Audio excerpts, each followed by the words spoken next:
உயர் நீதிமன்றத்தின் மதுரை கிளை திருப்பரங்குன்றம் தீபம் ஏற்றும் பிரச்சனை குறித்து ஒரு நல்ல தீர்ப்பு, இறுதியான தீர்ப்பு வழங்கியிருக்கிறது. மாநில அரசு அதை ஏற்று இப்போது தை மாதத்தில் பூசத்தை ஒட்டி கார்த்திகை வருது, அதிலே இப்போ ஏற்றலாம். இதற்கு ஒரு தீர்வு தான்.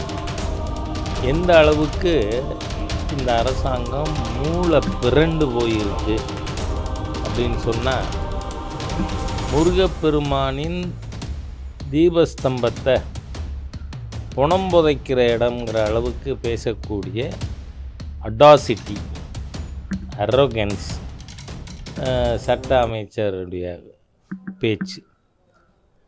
நான் கேட்குறேன், புணம் புதைக்கிற இடத்துல தான் புணம் புதைக்கணும்லாம் அவர் பேசியிருக்காரு. இப்போது இந்துக்கள் என்ன கேட்குறாங்க? திமுக தலைவர் கருணாநிதி அவர்கள் காலமானப்போ நீங்கள் கண்ணம்மாப்பேட்டைக்கு போகாமல் கடற்கரைக்கு ஏன் போனீங்க? கொஸ்டின் வருதில்ல. இன்னி வரைக்கும் நான் இந்த கேள்வி கேட்கல. ஆனால் இப்போ எல்லாரும் கேட்குறாங்க. புணம் புதைக்கிற இடத்துல புணம் புதைக்கணும்னா நீங்கள் கருணாநிதி அவர்கள் காலமானப்போ கண்ணம்மாப்பேட்டைக்குள்ளே போயிருக்கணும், எதுக்கு கடற்கரை? ஆகவே இந்த நாக்கு தடித்து பேசுவது, ஹிந்து விரோதமாக பேசினா அது தனக்கு பெரிய கிரெடிட்னு ரகுபதி மாதிரியான ஆட்கள் சேகர் பாபு ரேஞ்சுக்கு இறங்கி இருப்பது வன்மையாக கண்டிக்கத்தக்கது. இது ஒரு நீதிபதி அமர்வில் கொடுத்த தீர்ப்பில் மரியாதைக்குரிய நீதிபதி ஜி.ஆர். சுவாமிநாதன் அவர்கள் ஒரு விஷயத்தை தெளிவுபடுத்தியிருக்கார். இப்போது ஹைகோர்ட்டு வருஷத்துக்கு ஒரு நாள் மூடுறாங்க. எதுக்காக அதை குறிப்பிட்டிருக்காரு? ஹைகோர்ட்டினுடைய உரிமை அந்த கட்டடம் அப்படிங்கிறதுக்காக. அதனால் அது மாதிரி அதை குறிப்பிட்டு சொல்கிறார். ஹிந்துக்களுடைய அந்த திருப்பரங்குன்றம் மலையின் உரிமையை, இது சொத்து குறித்ததும் கூட, வெறும் தீபம் ஏற்றுறது மட்டும் இல்லை. ஏனென்றால் 25 ஆகஸ்ட் 1923 மதுரை டிஸ்ட்ரிக்ட் கோர்ட்டு நெல்லித்தோப்பும் இந்த ஸ்ட்ரக்சர் கிளைம்ட் பை முஹம்மடன்ஸ் அப்படின்னு தான் சொல்லியிருக்காங்க, தர்காவெல்லாம் சொல்லலை. அதுக்கு மொத்தம் இருக்கிற இடம் எவ்வளவு? 33 சென்ட்டு. ஆனால் இப்போ என்ன தகவல் இருக்குன்னு சொன்னால், புதிதாக பிணங்கள் புதைக்கப்பட்டு இருக்கிறது மலை மேலே அப்படின்னு ஒரு குற்றச்சாட்டு வந்திருக்கு. அடுத்து ரொம்ப மூட்டும் செயல், அந்த தர்காவோட சந்தனக்கூடுக்கு கொடி ஏற்றுறது எதில் ஏற்றுவீங்க? உங்கள் பில்டிங்குள்ளே ஏற்றிக்கிறதுல இந்துக்களுக்கு எந்த ஆட்சேபனையும் இல்லை. ஆனால் கோவிலுடைய ஸ்தல விருட்சம் கள்ளத்தி மரத்தில் எப்படி ஏற்றினாங்க, அதை எப்படி போலீஸ் அனுமதிச்சது? அதாவது இப்போ என்ன தெரியுது?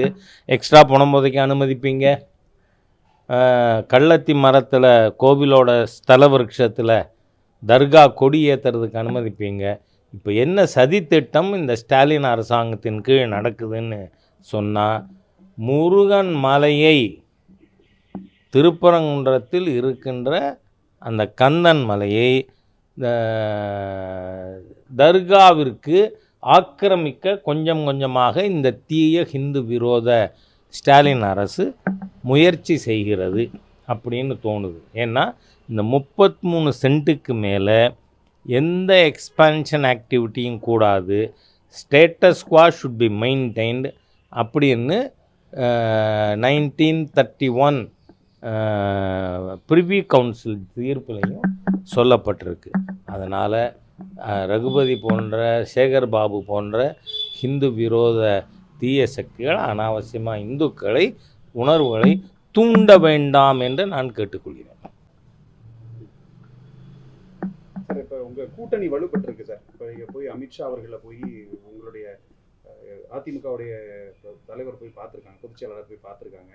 உங்கள் கூட்டணி எப்படி இருக்குன்னு நினைக்கிறீங்க? ஏன்னா காங்கிரஸை பொறுத்தவரையும் ஆட்சியில் பங்கு, அதிகாரத்தில் பங்குன்னு சொல்லி அவங்களுடைய மாணிக் தாகூர் அவர்கள் வந்து ஒரு குரலை எழுப்பியிருக்காங்க. அது ஒரு சலசலப்பு ஏற்பட்டிருக்கு அவங்க கூட்டணியில். எப்படி பார்க்குறீங்க சார் அதை? இத்தனை நாளாக இருந்த பாலிட்டிக்ஸ் வேறு மாதிரி. திமுக கூட்டணி இல்லைன்னா அதிமுக கூட்டணி அப்படி தான் இருந்தது. ஆனால் 24 தேசிய ஜனநாயக கூட்டணி தனியாக நின்று 18.6% ஓட்டு வாங்கியிருக்கு. அதிமுகவில் விஜயகாந்த் அவருடைய தேமுதிகவோட கூட்டணி வச்சு அவங்க ஒரு 21% ஓட்டு வாங்கியிருக்காங்க. இது ரெண்டும் சேர்ந்தால் 40% ஓட்டு ஆகுது. இப்போது பாமகவும் அன்புமணி ராமதாஸ் அவர்கள்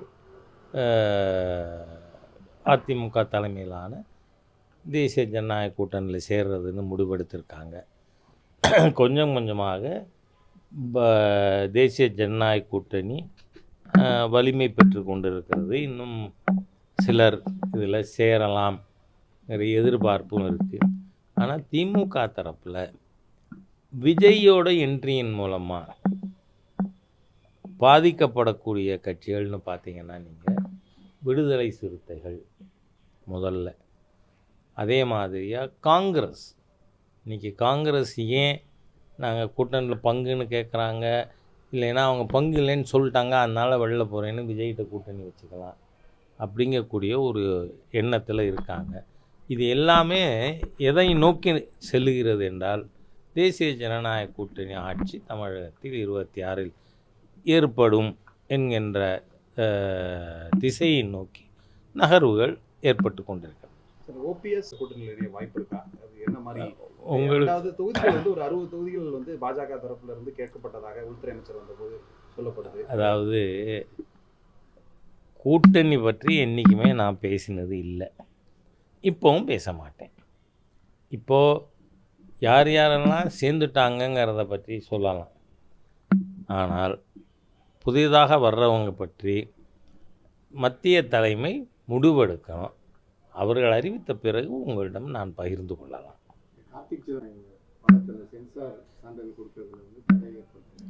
உங்களுக்கு ஒரு விஷயம்,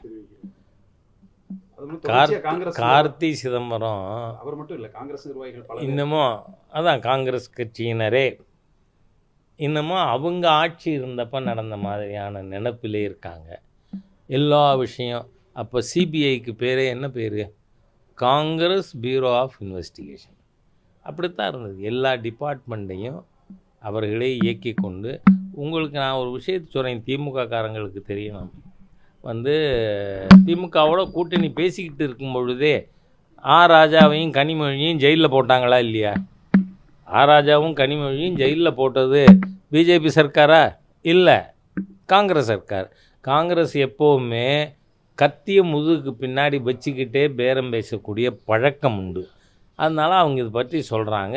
censor board that is also an independent பாடி. அவங்க மெரிட் ஆஃப் தி இஷ்யூவை பார்த்து சர்டிஃபிகேட் கொடுப்பாங்க. மத்திய அரசுடைய இதில் குற்றச்சாட்டு நீங்கள் அந்த பிஜேபி என்றைக்குமே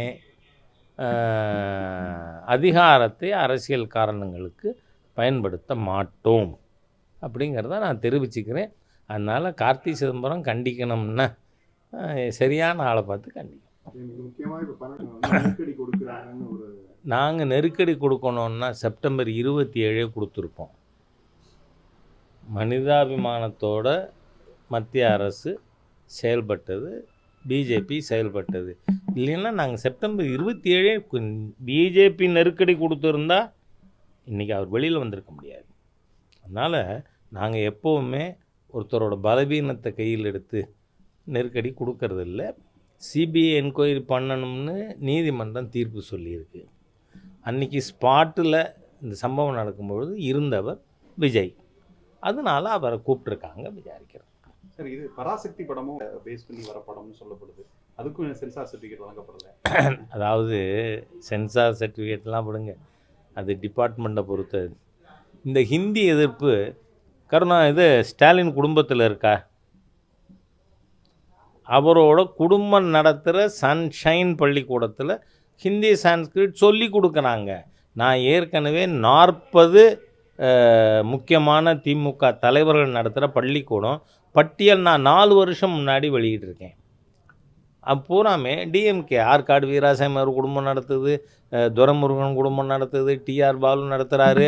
இவங்க எல்லாருமே சிபிஎஸ்சி ஸ்கூல் ஹிந்தி சான்ஸ்கிரிட் சொல்லிக் கொடுக்குற பள்ளிக்கூடம் நடத்துகிறாங்க. உங்கள் திமுகவிலே எடுபடலையே அது என்ன தமிழ்நாடு மக்கள்கிட்ட எடுபட போகுதா? எடுபடாது.